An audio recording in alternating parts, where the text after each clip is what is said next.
বন্ধুরা, আজকে positive thinking এ আমরা ফার্স্ট সামেটিভের ভলিউম 1 এর রায়মার্টিনের বর্ধমান হরিসভা হিন্দু গার্লস হাই স্কুলের কোশ্চেনের অ্যান্সার গুলোকে নিয়ে চলে এসেছি। আগের ভিডিওতে আমরা রায়মার্টিনের ফার্স্ট সামেটিভের স্কুল নম্বর 1 এবং স্কুল নম্বর 2 এর কোশ্চেনগুলো সলভ করেছি। আজকে 3 নম্বর স্কুলের কোশ্চেনটা সলভ করব। তো চলো বন্ধুরা শুরু করা যাক। প্রথম কোশ্চেন আছে, গ্রিন হাউসের প্রভাব সৃষ্টিতে CO2 গ্যাসের অবদান প্রায় 60%। সিজিএস পদ্ধতিতে সার্বজনীন গ্যাসের ধ্রুবকের মান হলো 8.31 × 10⁷। সাদা আলো প্রিজমের মধ্যে বিচ্ছুরণ হলে পর্দায় সবার উপরে দেখা যায় লাল বর্ণকে।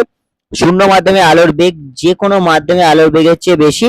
বায়ুমণ্ডল না থাকলে মেঘমুক্ত আকাশকে কেমন দেখতে হয়? কালো। 9 পরমাণু ক্রমাঙ্ক বিশিষ্ট মৌলটির যোজ্যতা হলো 1। কোন যৌগটিতে সমযোজী দ্বিবন্ধন আছে? CO2। এবার আমরা দেখব গ্রুপ বি এর এই কোশ্চেনগুলো। তো গ্রুপ বি এর কোশ্চেনগুলো, ফার্স্ট কোশ্চেন কি আছে? মিথেন হাইড্রেট পদার্থ কোন ভৌত অবস্থায় থাকে? কঠিন ভৌত অবস্থায় থাকে। সৌরবিদ্যুৎ কোষে কোন অর্ধপরিবাহী ব্যবহৃত হয়? সিলিকন। পূর্ণ স্থিতিস্থাপক সংঘর্ষে গ্যাস অণুগুলির গতিশক্তির কি পরিবর্তন ঘটে? কোনো পরিবর্তন হয় না। অথবা কোশ্চেন, 1 মোল গ্যাসের ক্ষেত্রে আদর্শ গ্যাসের সমীকরণটি লেখো।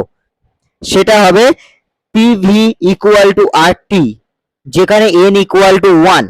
ঠিক আছে, এবারে আমরা পরের কোশ্চেনটা দেখবো। একটি আদর্শ গ্যাসের অণুগুলির মোট স্থিতিশক্তির পরিমাণ কত?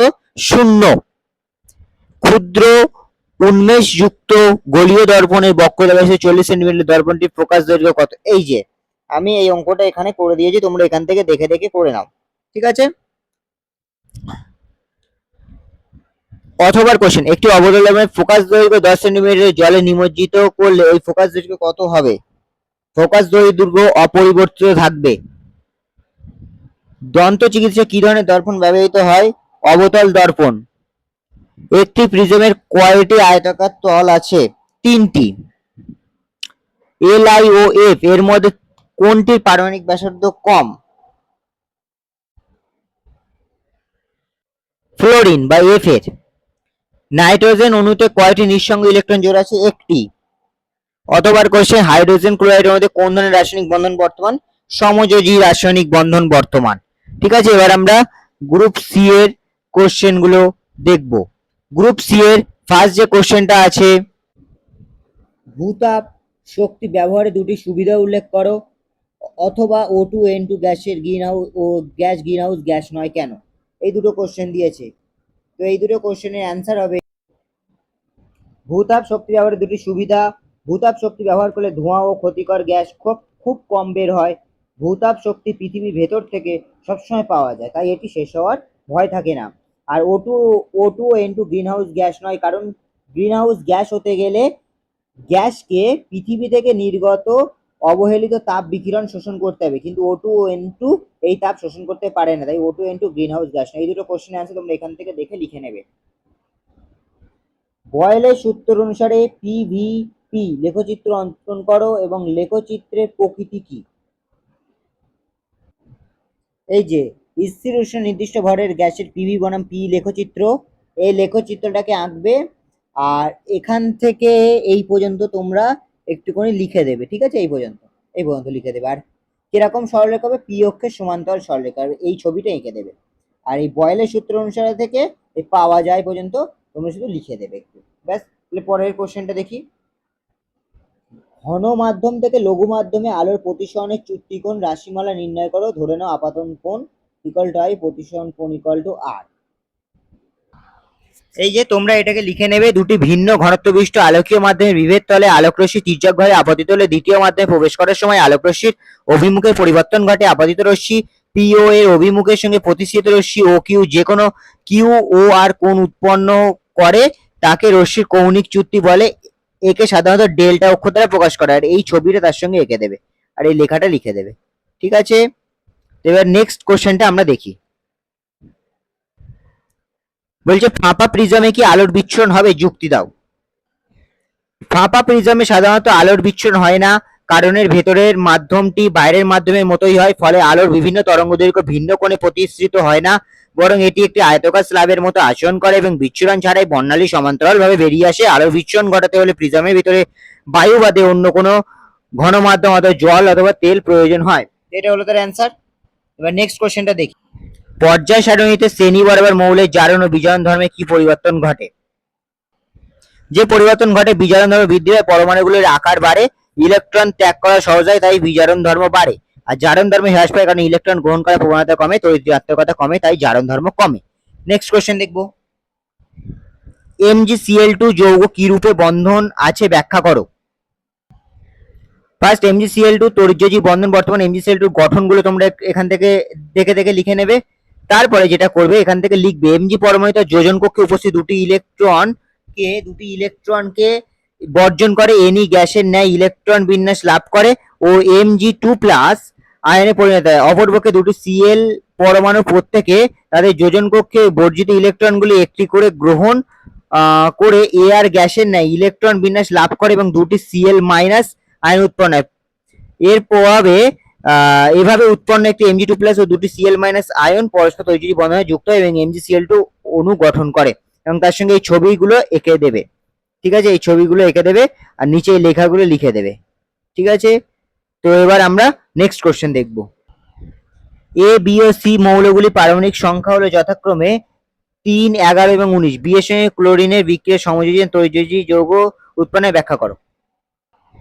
বি মৌলের পারমাণবিক সংখ্যা 11, অর্থাৎ সোডিয়াম ক্লোরিনের সঙ্গে বিক্রিয়া করে তড়িৎযোজী যৌগ NaCl গঠন করে, কারণ বি একটি ধাতু এবং ক্লোরিন একটি অধাতু।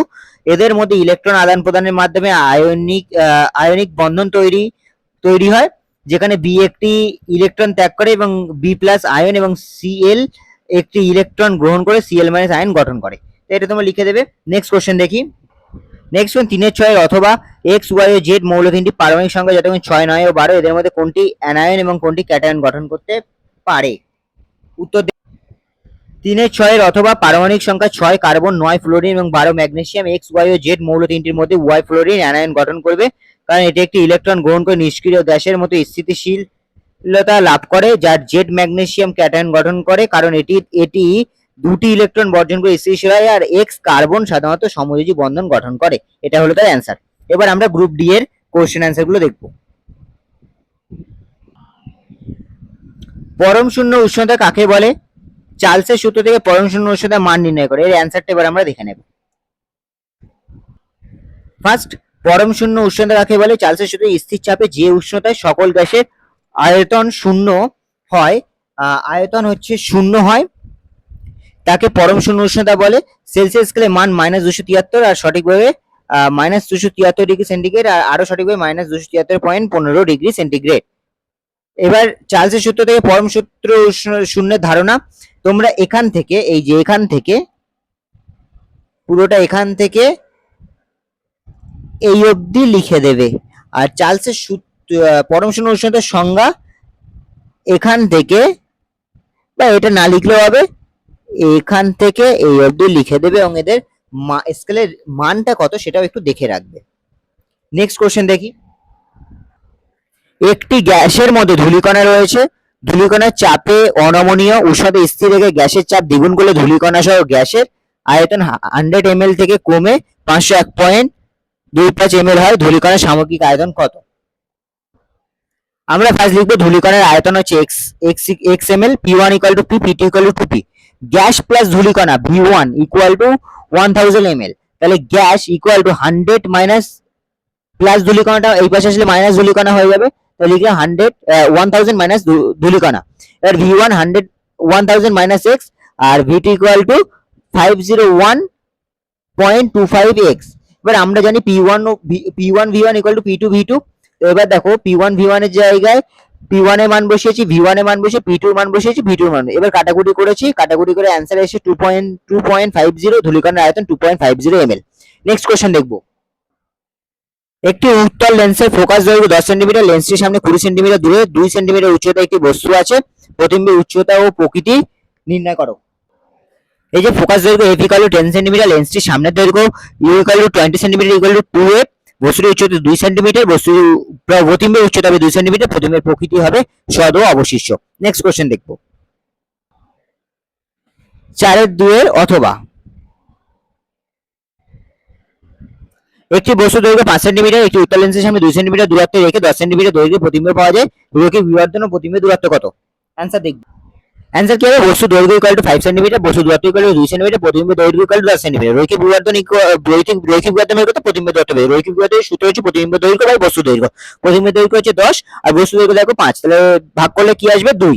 রৈখিক বিবর্ধন ইকুয়াল টু একটা সূত্র প্রতিবিম্বের দূরত্ব বাই বস্তু দূরত্ব। এবার দেখো কোনাকুনি গুণ করলাম, রৈখিক বিবর্ধন ইনটু বস্তু দূরত্ব ইকুয়াল টু প্রতিবিম্বের দূরত্ব। তাহলে আমি লিখে দিলাম প্রতিবিম্বের এই রৈখিক বিবর্ধনের নিচে কিছু নেই মানে এক আছে, এই একের সাথে প্রতিবিম্বের দূরত্ব গুণ করলাম, তাই এই পাশে প্রতিবিম্বের দূরত্ব, আর এই রৈখিক বিবর্ধন আর বস্তু দূরত্ব গুণ করে দিলাম, তাই রৈখিক বিবর্ধন ইনটু বস্তু দূরত্ব। তাই রৈখিক বিবর্ধন কত বেরিয়েছিল? 2, আর বস্তু দূরত্ব কত? 2, তাহলে 2 এর 2 4, তাহলে প্রতিবিম্বের দূরত্ব হবে 4 সেন্টিমিটার। নেক্সট কোশ্চেন দেখব। নেক্সট কোশ্চেন বলছে একটি সরল ক্যামেরা কি ধরনের লেন্স ব্যবহৃত হয়? উত্তল লেন্স।